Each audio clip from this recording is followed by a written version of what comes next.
எனக்கு ரொம்ப சந்தோஷம். நான் இந்த படத்துல நடிச்சதுனால சொல்லிட்டே இருந்திருப்போம், அந்த கேரக்டரா மாறி இருப்போம் அப்படின்லாம் சொன்னோம். எனக்கு இது அனுபவமா இருந்தது. இந்த படம் என்னை பொறுத்த வரைக்கும் நான் சொல்றதான் இது ஒரு பதிவாக தான் நான் பார்க்குறேன். இயக்குனர் சரவணன் என்ன நடக்குமோ அது அப்படியே தான், எதையும் மிகைப்படுத்தாமல் அப்படியே இந்த கதையை அப்படியே கொண்டு வந்தது தான் இது. எல்லாரும் கேட்ட மாதிரி எப்படி திருப்பி அடிப்பீங்க கிளைமேக்ஸில் தான் அந்த அதே சொல்கிற ஒரு விஷயம்.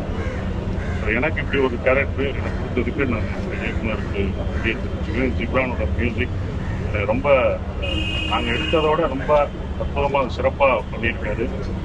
கட்டரும்பு அவரெல்லாம் இன்னும் வெளியில் வந்தால் வெளுத்துருவான் கொடுங்க, எனக்கே வெறுப்பாக தான் இருக்கும். அப்படி அருமையாக அடிச்சிருந்தாங்க. ஸோ எங்களுக்கெல்லாம் இந்த படம் சரவணன் ஒரு அருமையான படத்தை எங்களுக்கு கொடுத்துருக்காரு. நாங்கள் அந்த கேரக்டராக அதில் வாழ்ந்துருக்கோம், அதில் இருந்திருக்கோன்றது எங்களுக்கு சந்தோஷமான விஷயம். இப்போ ஹீரோயின் பேசுவாங்க, கடைசி டைரக்டர் பேசுவாங்க. எந்த கேள்வினாலும் அவருக்கு தான் நான் கேட்குறேன். எல்லாருக்கும் வணக்கம். எல்லாரும் நந்தன் படம் பார்த்துட்டு இருக்கீங்க. நல்ல படங்கள்ல நீங்க எப்பவுமே மக்களுக்கு எடுத்துட்டு போயிருக்கீங்க. இந்த படத்தை நீங்க மக்களுக்கு எடுத்துட்டு போகணும். அண்ட் வாய்ப்பு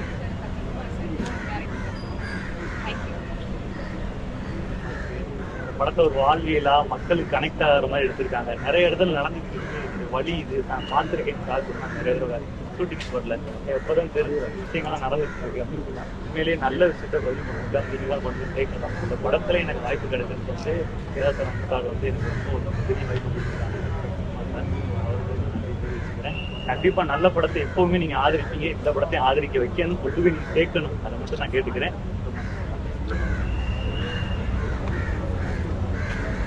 படம் ஏறி ஒதுக்கி பார்த்த பத்திரிகையாளர்களுக்கு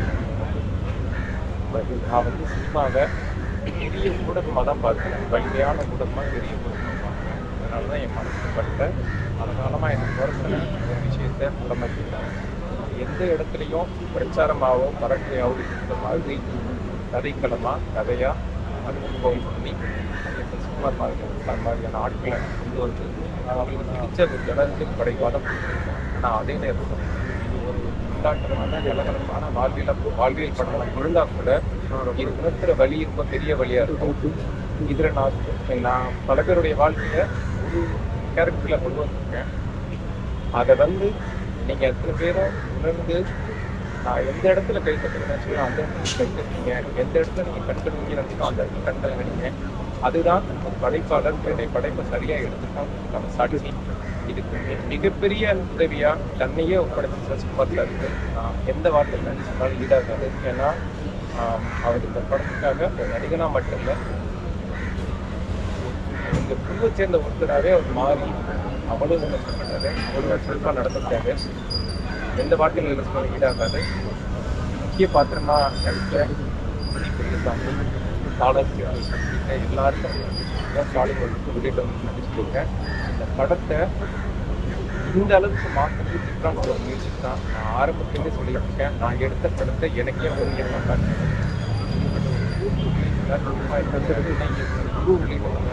ஒளிப்பதிவாளர் சரண் உள்ளிட்டவங்களோட கூட்டு முயற்சியில் இந்த படம் எல்லாருக்கும் நடிச்ச படமாக வந்துருக்கு நான் நம்புகிறேன். இது உணர்த்துற வழியை, இது உணர்த்துற பிரச்சனையை நீங்கள் எல்லாரும் அடிப்படை மக்களுடைய சேர்த்துங்கிற நம்பிக்கை எனக்கு பெருசாக இருக்குது. ஆனால் இதில் ஒரு ஷாட்டில் பார்த்தீங்கன்னா நந்தன் உள்ளே உட்காருவார். உட்காரும் போது பேக் முதல்வர் ஸ்டாலினுடைய ஃபோட்டோ இருக்கும். நீங்கள் இப்போ கரண்ட்டில் நடந்துட்டு இருக்குன்னு சொல்ல வரீங்களா, இல்லை இது முடிஞ்சிருச்சு இப்போ நல்லாச்சு கொடுத்துட்டு இருக்கா சொல்ல வரீங்களா? அப்படிலாம் இல்லை. பின்னால் உள்ள தேதி பார்த்தீங்கன்னா கூட தெரியும், 24வது வருஷம் நான் காமிச்சிருக்கேன். அப்போ இந்த வருஷம் ஒரு பிடிஓ ஆஃபீஸை காட்டணும்னா இந்த வருஷத்தில் யார் முதலமைச்சர் இருக்காங்களோ அவங்களோட ஃபோட்டோ தான் காட்ட முடியும். இந்த வருஷத்துல வேற யார் இருந்தாலும் அவங்களுடைய போட்டோ தான் வந்திருக்கும். அதனால ஸ்டாலின் சார் போட்டோ காட்டினதுக்கு உள்ளர்த்தம்னு ஒண்ணு கிடையாது. இப்பவும் நடக்குதுங்கிறது தான் நான் கடைசியில பல பிரசிடென்ட்கள் பேசுறதை நான் காமிச்சேன். இந்த ஆட்சியாளப்பம் நடக்குது என்னங்க, இந்த ஆட்சியாளப்பம் நடக்குது, எல்லா ஆட்சியிலையும் நடக்குதுதான் பிரச்சனையா இருக்கு. இந்த ஆட்சி இல்லை, எல்லா ஆட்சியிலையும் காலாகாலமா நடந்துகிட்டே இருக்குங்கிற ஆதங்கத்துலதான் அந்த படமே பண்ண முடிவெடுத்தோம். அதாவது பர்டிகுலரா இந்த ஆட்சி அந்த ஆட்சி சுட்டி காட்டுவதில்லை. எந்த ஆட்சி வந்தாலும் எந்த மாற்றமும் வரல, எல்லா ஆட்சியிலையும் இந்த அவலம் தொடருங்கிறது தாங்க முடியாத வேதனை.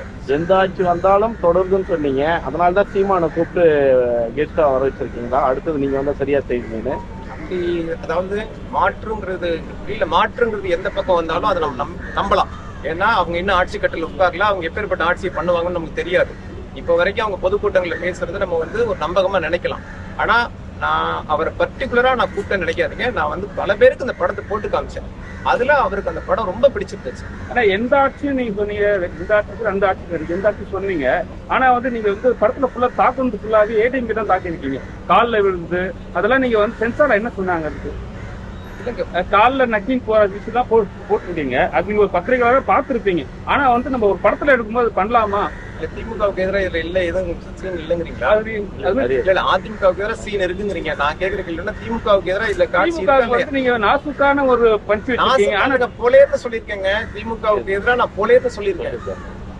ஒரு கட்சியும் இல்ல. நீங்க பாத்தீங்கன்னா நாம் தமிழ் சீமானையும் நான் பின்னடிக்கு தான் செஞ்சிருக்கேன்.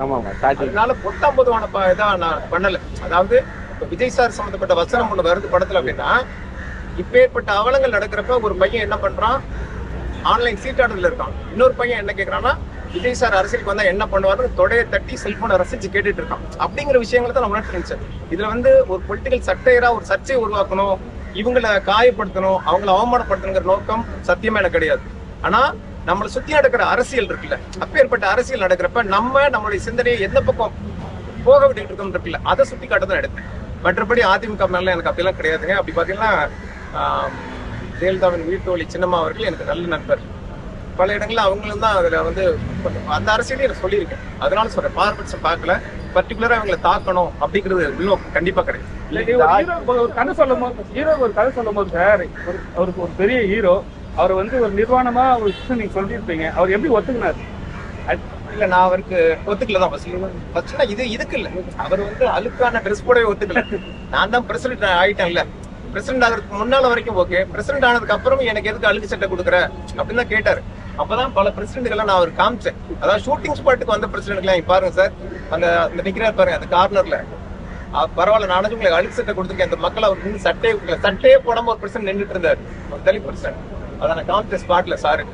அந்த மாதிரி ஒவ்வொருத்தர் அடைஞ்ச துயரங்களையும், ஒவ்வொரு பிரச்சனைகளுக்கு ஏற்பட்ட பிரச்சனைகளையும், இந்த மாதிரி ஆதிக்க வெறியில உள்ளவங்க என்னெல்லாம் செய்யறாங்கிறதையும் ஷூட்டிங் முடிய அவருக்கு சொல்லிட்டே இருப்பேன். அவர் மனசுக்குள்ள நான் கடத்துறேன்னா தான் அவருடைய உடல் வெளிப்பாட நான் கொண்டு வர முடியும். அப்படி இருக்கிறப்போ அந்த நிர்வாண காட்சிக்கு அவர் ஒத்துக்கிட்டார். நிர்வாண காட்சிக்கு ஒத்துக்கிட்டா நீங்க சொன்னீங்க, ஒரு கழிவறையில பிடிச்சு தள்ளுவாங்க, அது உண்மையான கழிவறை, பொதுமக்கள் பயன்படுத்துற கழிவறை. அந்த கழிவறையில பிடிச்சு தரப்ப செட்டு போட்டதெல்லாம் எதுவுமே கிடையாது. இந்த மக்கள் இந்த பிரச்சனை அனுபவிக்கிறான்னு சொல்லிட்டு அதே பாத்ரூம்ல என்னை பிடிச்சி தள்ளட்டும் அப்படிங்கிற அளவுக்கு அவர் அர்ப்பணிப்பா மாறிட்டார்.